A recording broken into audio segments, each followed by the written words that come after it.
Hello Internet, welcome back to Tromsø Twilight, the channel where I, Vincent, normally talk to you, the universe, about books, movies, music that I find interesting, that I enjoy, or a combination of the two. Today I'm going to be talking about the Steilneset Witch Memorial, which is a memorial to the witch trials of Finnmark, northern Norway, found on the island of Vardø, which is right at the top of Norway in the Principality of Finnmark.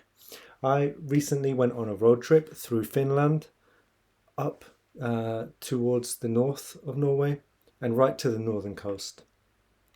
And up there is where you will find this monument to the people who were killed in the North Norwegian witch trials in the 1600s. You might be wondering, Vincent, you went on a road trip, a camping road trip through Finland up into the north of Norway. How was it? Well, my legs look like this, my foot looks like this, and my arm looks like this. So the moral of the story is, it's dangerous out there in the world. Don't go outside, stay home. Towards the end of the huge wave of European witch trials, North Norway, especially the area around Vardø, had its own wave of trials and executions of people who were accused of witchcraft. It started around 1600 and the last recorded case is in 1692. 135 people were killed in these processes.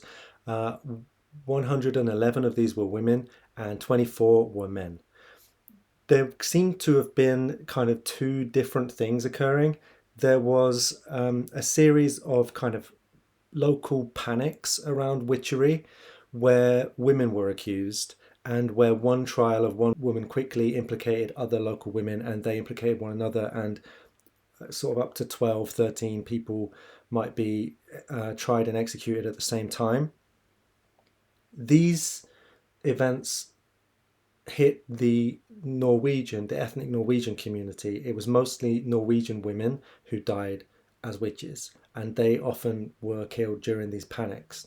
The 24 men seems to be a little different. There is another community that has coexisted with the ethnic Norwegians in the north of Norway and have actually been the majority culture in a lot of northern Norway and also northern Finland, called the Sami people, who before Christianity had their own kind of shamanic religion. And the men who were killed in the witch trials were primarily Sami men. The processes, the trials, were often conducted with torture in the castle at Vardø, and they also used the floating drowning test, where they would bind people by the hands and feet, throw them into the water, and if they floated, they were seen to be witches. If they sank and drowned, they were innocent. They were dead, but at least they were going to heaven.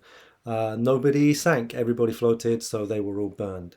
In 2006, work began on a monument to the people killed in the witch trials, and this monument is a collaboration between the Swiss architect Peter Zumthor and the French-American conceptual artist Louise Bourgeois. Let's talk about Peter Zumthor's part of this monument first. This is a 120-meter long wooden structure which holds a fabric corridor, a long 120-meter long corridor which is quite darkly lit, and this corridor with fabric walls has windows placed at kind of random intervals along it. Each of these windows references what a person who died during the witch trials, and these are the people whose stories are available to us still today through court documents. Each window has a light burning in it, and I guess, now it's the midnight sun, but I guess in the winter this must look amazing from the distance, with each of these little windows has a kind of orange light bulb hanging in it. By the window there is a text, and the text is the name of the person, what they were accused of, and how they were killed. I'm going to read a couple of those in a minute. The other part of the monument is at the end. This is Louise Bourgeois' part. Louise Bourgeois is an artist that I, together with many others, very much admire. I've seen two retrospectives of her work, one in England in around, I guess it was around when she died in 2010 in London, and the other, actually, you know what, I think she was still alive, but she was very old. It was probably 2009. Either way, the other one was in Oslo a couple of years back. She started her career doing drawing and sculpture, and later she developed a practice where she was very multidisciplinary, and she had a lot of sculptures made. She was interested in psychoanalysis.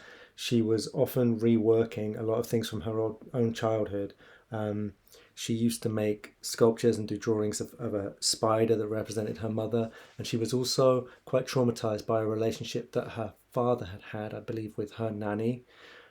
So a lot of this stuff is like she used to make these installations that were kind of almost like childhood nightmares.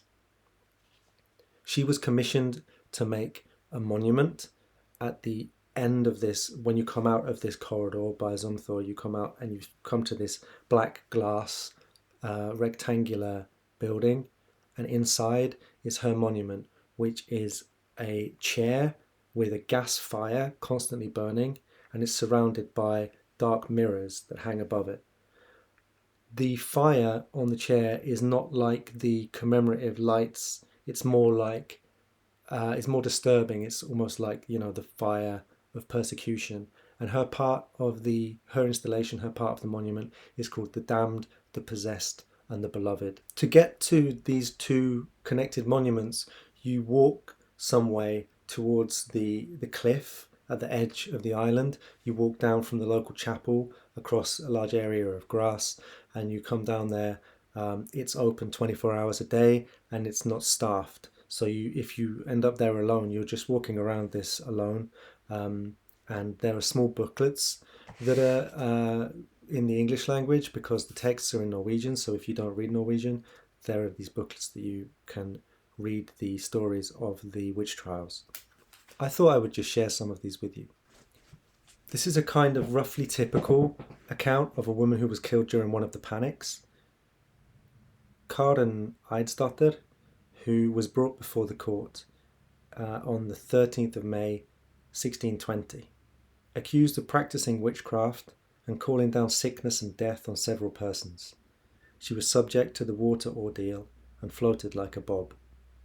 Confessed then that once herding livestock, she felt a great weariness, and that the devil came to her then in the shape of a large headless man, that he asked her if she was sleeping, and she said, I am neither asleep nor awake, that he offered her success in all her undertakings, if she would only accept his keys, that she preferred a pretty ribbon to the keys, that after that she felt confused, and he would pester her if she refused to do anything bad, that he then stretched her limbs so that blood issued from her nose and mouth, that the evil one was always by her side unless the minister was near, that the moment she uttered, May the devil take you, the devil was at her side, that he caused the death of Abraham Nilsson, Henrik from Gomvik, and 2 others, that she cast the spell on Henrik because he refused to lend her a pot,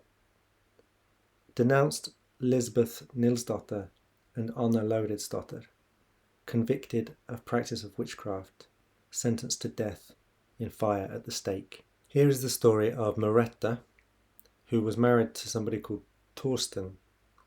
And Merete was, she lived in Hamningberg, where I also went, which is outside Vardø, and she'd been a maidservant. Her account reads as follows. Brought before the court at Vardøhus castle in 1645, accused of practicing witchcraft, was said by Lisbeth Poulsdatter to have taught her witchcraft, by Lisbeth to have given her the powers in a piece of bread and butter, convicted of practice of witchcraft, left only a pair of blue pants and an old sweater, sentenced to death in fire at the stake. Here is an interesting one. It's from 1610, and it's actually in Skjelvik, which is nearby, a different place up the road. Old Zara, accused of practicing fatal witchcraft, confessed to having cast a spell on Eva Gunderson's wife so that she died. Convicted of practice of witchcraft. Half his and his wife's joint estate devolved to the king. The estate was to be transferred after all legal and ascertainable debts had been paid, sentenced to death in fire at the stake. That was a Sami man, and here is another Sami man who was also killed as a witch. Nils Rastesen, brought before the court in Gåsnes on the 30th of April 1638, accused of being able to make stones talk and of having sacrificed animals at a sacrificial stone, confessed that he practiced witchcraft for a long time, that he tested his skills by making stones talk, that his father taught him how to inflict disease on animals, that he sacrificed animals at a sacrificial stone, that he took part in casting a spell on Reverend Morgans, that he and his wife and Nils Saresen cast a spell on people from Sinkelvik, and his wife, Solva Andersdatter, did most of it, sentenced to death in fire at the stake. What's interesting about that one particularly is that some of what he's accused of was normal religious practice among the Sami people. They had sacrificial stones that they would take parts of animals and also money and food and different things, and they would leave them there as kind of part of their communion with the local environment, with nature, in a very similar way to the Native American people. The thing about making stones talk might also be related to shamanistic practice, although I don't know, that might just be my imagination. A last story of witchcraft then, from Elsebeth Knudsdatter, brought before the courthouse at Vardøhus Castle on the 27th of January 1621, accused of practicing witchcraft, was subjected to the water ordeal and floated, confessed afterwards that she cast a spell on the late Henrik Meyer, who had slapped her husband in the face, that she took part in raising the storm in 1617 when many lives were lost off Skiberg and Vardø,